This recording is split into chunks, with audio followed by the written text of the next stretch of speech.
அஸ்ஸலாமு அலைக்கும். மளிகை ஜாமான் வாங்கும்போது நம்ம குறைவான செலவில் எப்படி பிளான் பண்ணி பர்ஃபெக்டாக வாங்குறது, எப்படி காசை மிச்சப்படுத்துறது அப்படின்ற வீடியோவை தான் நம்ம இன்றைக்கி பார்க்க போகிறோம். ஒரு 16 வயசுல இருந்தே நான் வந்து காசை மேனேஜ் பண்ணி எனக்கு பழக்கம். வீட்டில் இருக்கும் போதே இந்தந்த செலவுக்கு அம்மா வந்து கொடுக்கும்போது நானே வந்து பிளான் பண்ணி பழக்கம். அதே மாதிரி இப்போ ஒரு 10 வருஷமாக கல்யாணத்துக்கு பின்னாடி நானே வந்து எனக்கான செலவுகள், வீட்டுக்கான மளிகை செலவுகளை நான் மேனேஜ் பண்ணிகிட்டு இருக்கிறேன். இத்தனை வருஷத்தில் நான் கரெக்டாக வந்து எல்லாத்தையும் பர்ஃபெக்டாக பண்ணல. சில மிஸ்டேக் பண்ணி இந்த மாதிரி பண்ணக்கூடாதுன்ற நிறைய தவறுகளை வந்து சரிப்படுத்தி இருக்கிறேன். அதை ஒவ்வொன்றா நம்ம பார்க்கலாம். இப்போ நிறைய பேர் வீட்டில் வந்து என்ன பண்ணுவாங்கன்னா, மளிகை ஜாமானுக்கு இவ்வளோ, பாலுக்கு இவ்வளோன்னு சொல்லி தனித்தனியாக அமௌண்ட் வந்து கொடுப்பாங்க. சில பேர் வீட்டில் அவங்களே சம்பாரித்து அவங்களே செலவு பண்ணுறதுக்கான சுச்சுவேஷனும் இருக்கலாம். அந்த மாதிரி பண்ணாலும் சரி, எந்த மாதிரி நீங்கள் வந்து செலவு பண்ணாலும் சரி, ஆனால் ஃபஸ்ட்டு எடுத்தோம் ஒவ்வொன்றுக்கும் ஒவ்வொரு அமௌண்ட் வந்து ஃபிக்ஸ் பண்ணிக்கோங்க. இப்போ வந்து நான் காய்கறி வாங்க போகிறேன் அப்படின்னா ரூ. 1000, மளிகை ஜாமான் வந்து மாதத்துக்கு ஒரு ரூ. 3000. இந்த மாதிரி நான் பிளான் பண்ணும்போது ஒரு மாதத்துக்கு இந்த 3000 விட தாண்டுற மாதிரி நான் வந்து பண்ணிக்கிற மாட்டேன். அப்படி 3000 பில்லு வந்துருச்சு. ஆனால் எக்ஸ்ட்ரா ஏதோ ஒரு பொருள் வந்து எனக்கு தேவைப்படுது அன்னைக்கான சாமான் அப்படின்னா, அந்த பொருள் இல்லாமலும் அந்த மாதம் சமாளிக்க முடியுமா அப்படின்னு பார்த்தா அந்த பொருளை நான் கட் பண்ணிடுவேன். முடிஞ்ச அளவுக்கு அந்த 3000 விட அதிகமாகாத மாதிரி பார்த்துக்கிருவேன். அப்படியே வாங்குற மாதிரி சூழ்நிலை வந்தாலும் அதை அவாய்ட் பண்ணி அதை சமாளிக்கிற மாதிரி எனக்கு திறமை வந்துருச்சு. நம்ம கரெக்டாக மளிகை ஜாமான் வாங்கும் போதே பார்த்திங்கன்னா, இந்த பொருள் இல்லாமலும் நம்ம சமாளிச்சிடலாமா அப்படின்னு சொல்லி யோசித்து அந்த பொருளை கட் பண்ணோம் அப்படின்னா கண்டிப்பாக நம்மளுக்கு அந்த அமௌண்ட்டுக்குள்ளே நம்மளுக்கு வாங்க முடியும். இப்போ ரூ. 3000ன்றது என்னோடய அமௌண்ட் வந்து இருக்குது. இந்த ரூ. 3000ன்றது சில பேருக்கு அதிகமாக இருக்கலாம். இந்த ரூ. 3000ன்றது ரொம்ப கம்மியாகவும் இருக்கலாம். ஒவ்வொரு பேரோட அந்த காசு அமௌண்ட்டை பொறுத்து இருக்கு. அவங்க ஃபேமிலியில் செலவு பண்ணுற விதத்தை பொறுத்து மாறும். ஆனால் எந்த அமௌண்ட்டாக இருந்தாலும் அந்த அமௌண்ட்டு தாண்டி போகாத மாதிரி பார்த்துக்கோங்க. இதுக்கு தான் நான் ஃபஸ்ட்டே ஃபிக்ஸ் பண்ணுங்கன்னு சொல்கிறேன். அதே மாதிரி இப்போ பாலுக்கு வந்து ஒரு நாளைக்கு 1 லிட்டர் அப்படின்னா ரூ. 60 நான் வாங்குறேன் அப்படின்னா, அந்த ரூ. 60 எக்ஸ்ட்ரா வந்து வாங்குற மாதிரி நான் வந்து பார்த்துக்கிற மாட்டேன். அந்த ரூ. 60 தான் வாங்குற மாதிரி இருக்கும். சில நேரங்களில் ஜூஸ் போடும்போது எக்ஸ்ட்ரா பால் தேவைப்பட்டுச்சு அப்படின்னா, எக்ஸ்ட்ரா தண்ணி ஊற்றி நான் வந்து செலவு பண்ணுவேன். மேக்ஸிமம் ஒரு 90% ஆன நேரங்களில் அந்த தண்ணி ஊற்றி எப்படியாவது அந்த ரூ. 60 பாலுக்குள்ளேயே நான் வந்து சமாளிக்க பார்ப்பேன். அந்த ரூ. 60 மீறி போகுது அப்படின்னு பார்த்தீங்கன்னா, என்னைக்காவது யாராவது கெஸ்ட்டு வராங்க, இந்த மாதிரி ஏதாவது ஒரு ஸ்வீட் செய்கிறேன்னா ரொம்ப ரேர் தான் அந்த ரூ. 60 விட தாண்டுறது. மேக்ஸிமம் அந்த ரூ. 60 முடிக்கிறதுக்கு பார்ப்பேன். மளிகை ஜாமான் வாங்கும்போது என்னென்ன வீட்டுக்கு தேவை அப்படின்னு சொல்லி சில பேர் எழுதிட்டு போவாங்க. சில பேருக்கு ரொம்ப அனுபவப்பட்டவங்களுக்கு நம்மளுக்கே தெரியும் இது நம்ம வீட்டுக்கு தேவை அப்படின்னு சொல்லிட்டு எழுதி வைக்காமல் சில பேர் போயிடுவாங்க. அந்த மாதிரி போனாலும் சரி, எழுதி வச்சாலும் சரி, நம்ம மைண்டு கிளியராக இருந்தால் மட்டும்தான் நம்ம கான்சியஸாக வாங்க முடியும். எழுதுனதை மட்டும் பர்ஃபெக்டாக வாங்கிட்டு வருவோமா அப்படின்னு கேட்டால் இல்லை. அதே மாதிரி எழுதாமல் போகிறவங்க வந்து கரெக்டாக வாங்கிட்டு வருவாங்களா அப்படின்னா இல்லை. எக்ஸ்ட்ரா ஏதாவது பொருளை வந்து நம்ம தேவையில்லாததை வாங்கிட்டு வராமல் இருக்கணும். மைண்டை கிளியராக வச்சுக்கணும். அதுக்கு என்ன பண்ணணும் பார்த்திங்கன்னா, மளிகை ஜாமான் வாங்குறதுக்கு முன்னாடி நம்ம வீட்டில் மளிகை பொருள் வைப்போம் இல்லையா, அந்த இடத்த நல்லா செக் பண்ணி அந்த பொருள் என்னென்ன இருக்குது இல்லைன்றதை அந்த மாதத்துக்கு ஒரு தடவையாவது செக் பண்ணிக்கிட்டு நம்ம வந்து கடைக்கு போகும்போது கொஞ்சம் கவனமாக வந்து ஷாப்பிங் பண்ணுறதுக்கு ஈஸியாக இருக்கும். இப்போ எங்கள் ஹஸ்பண்டுக்கு மாத சம்பளம் அப்படின்றனால நான் மாதத்துக்கு ஒரு நாள் மளிகை ஜாமான் வாங்கும்போது எனக்கு வந்து கரெக்டாக இருக்குது. இதே வந்து வார சம்பளம் வாங்குறவங்க அல்லது டெய்லி சம்பளம் வாங்குறவங்க, அவங்க சம்பளத்துக்கு ஏற்ற மாதிரி டெய்லி சம்பளம்னா டெய்லி மளிகை சாமான் வாங்கிக்கிற மாதிரியும், வார சம்பளம் வாங்குறவங்க வாரம் வாரம் வாங்குற மாதிரியும் இந்த மாதிரி பிளான் பண்ணும்போது அவங்களுக்கு கொஞ்சம் ஈஸியாக இருக்கும். இந்த மாதிரி வீட்டில் இருக்கிற மளிகை ஜாமான்லாம் நம்ம செக் பண்ணும்போதே பார்த்திங்கன்னா, அந்த செக் பண்ணும்போதே நம்மளுக்கு தேவையில்லாத பொருள் ஏதாவது இருக்கா, இல்லை எக்ஸ்பைரி ஆனது இருக்கா, இல்லை எக்ஸ்ட்ரா இருக்கா, தேவையில்லாதது போன மாதம் ஏதாவது வாங்கிட்டோமா, இந்த மாதம் அதை வாங்காமல் இருக்கணும் அப்படின்னு சொல்லிட்டு நம்ம மைண்டை வந்து கிளியராக அதை வந்து நோட் பண்ணிவிட்டு அடுத்து வந்து நம்ம ஷாப்பிங் போகணும். இதெல்லாம் ஒரு சின்ன டிப்பாக தெரியல. ஆனால் நீங்கள் இதை ஃபாலோ பண்ணும்போது ரொம்ப ரொம்ப உங்களுக்கு வந்து டிஃப்ரெண்ட்டு தெரியும். அந்த மணி சேவ் ஆகுறதுலேயும், காசு வேஸ்ட் ஆக்காமல் இருக்கிறதுலையும். இப்போ மளிகை ஜாமான் ரூ. 3000 வாங்குவேன் அப்படின்னு சொன்னேன் இல்லையா? இந்த ரூ. 3000 வாங்கி நான் வந்து பர்ஃபெக்டாக நல்ல ஹெல்த்தியாக என்னால் 30 நாளும் சமைக்க முடியும். இதே நான் ரூ. 6000 வந்து மளிகை ஜாமான் வாங்கினாலும் அந்த மளிகை ஜாமானை ஃபுல்லாக காலி பண்ணி அதையுமே என்னால் வந்து சமைக்க முடியும். ரெண்டுலேயுமே எனக்கு எது பெஸ்ட்டு, எந்த மாதிரி சமாளிக்க முடியும் அப்படின்றது எனக்கு தெரியும்.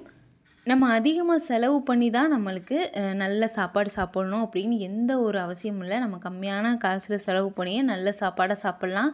அதுக்கு கரெக்டான திட்டமிடணும். அதுக்கப்புறம் பார்த்திங்கன்னா, மினிமலான குக்கிங் இருக்கணும். மினிமலான குக்கிங், பேலன்ஸ்டான மீலாக இருக்கணும். மினிமலான குக்கிங்னு வரும்போது பார்த்திங்கன்னா, ரொம்ப குறைவான 10யும் பத்தாமல் அந்த மாதிரி சொல்ல வரல. இப்போ வந்து ஒரு ஆப்பிள் வாங்குறது வந்து ரூ. 200 per கிலோ. அதே வந்து நெல்லிக்காய் வாங்குனீங்க அப்படின்னா ரூ. 20 ₹10 தட்டு நிறையா வச்சுருப்பாங்க எங்கள் ஊர் சந்தையிலலாம். ஆனால் ஒரு நெல்லிக்காய் சாப்பிட்டா 3 ஆப்பிளுக்கு சமம்.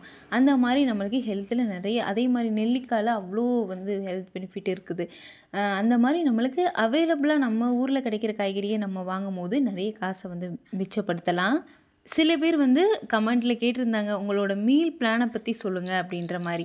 மீல் பிளானை பற்றி நான் வந்து எனக்கு தெரிஞ்ச சின்ன சின்ன டிப்ஸை நான் வந்து ஷேர் பண்ணுறேன். ஆனால் உங்களுக்கான உங்கள் ஃபேமிலிக்கான மீல் பிளானை எழுதுறது உங்கள் கையில் தான் இருக்குது.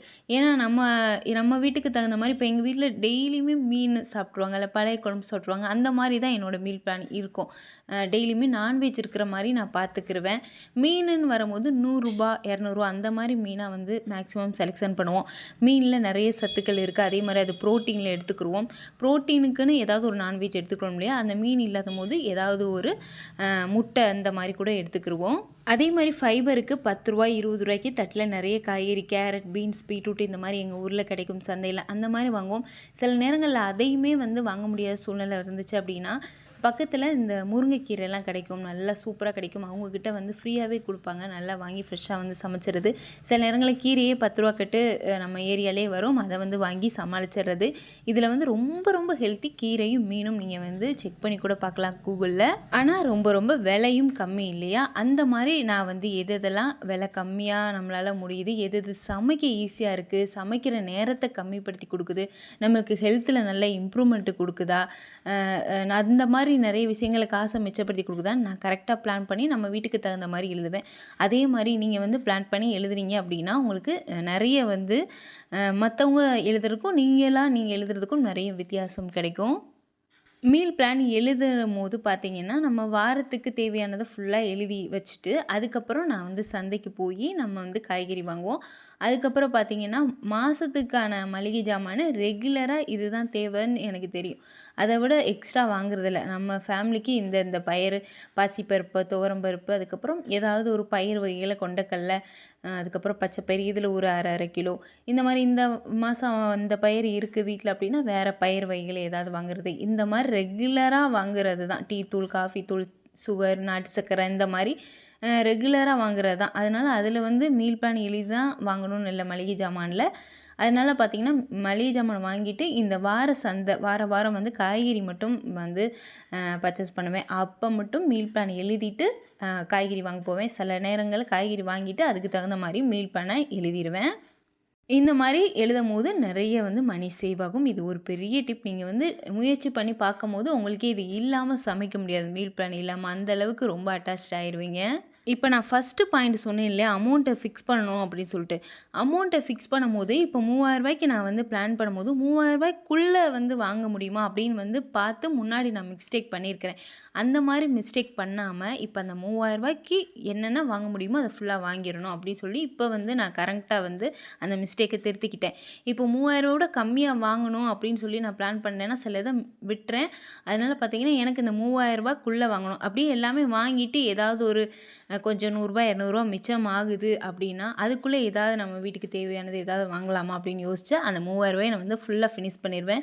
இந்த மாதிரி ஃபுல்லாக ஃபினிஷ் பண்ணிட்டு வரும்போது ரொம்ப ஒரு திருப்தியாகவே இருக்கும். கண்டிப்பாக இந்த மாதிரி பிளான் பண்ணி அந்த செலவுகளை ஃபுல்லாக ஃப்ரீயாக அந்த ரூபாய்க்குள்ளே நீங்கள் வந்து பண்ணி பாருங்கள்.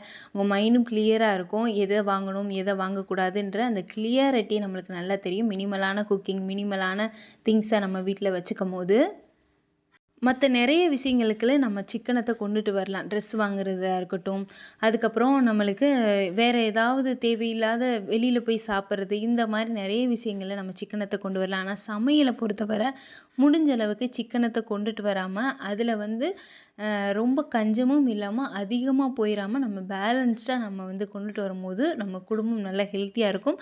ஹாஸ்பிட்டலுக்கு செலவு பண்ணுறது கம்மியாகும். நம்ம வீட்டில் கிச்சனில் நல்லபடியாக பிளான் பண்ணி சமைக்கும் போது அவ்வளோதான். இதே மாதிரி நிறைய யூஸ்ஃபுல் வீடியோஸ் நம்ம சேனல் நிறைய வரப்போகுது. எல்லாத்தையும் மிஸ் பண்ணாமல் பார்த்துட்டே இருக்கணும்னா யாசின் அனூஃப் சேனலை சப்ஸ்கிரைப் பண்ணுங்கள். நான் போகிற ஒவ்வொரு வீடியோவும் உங்கள் மொபைலுக்கே தேடி வந்துடும்.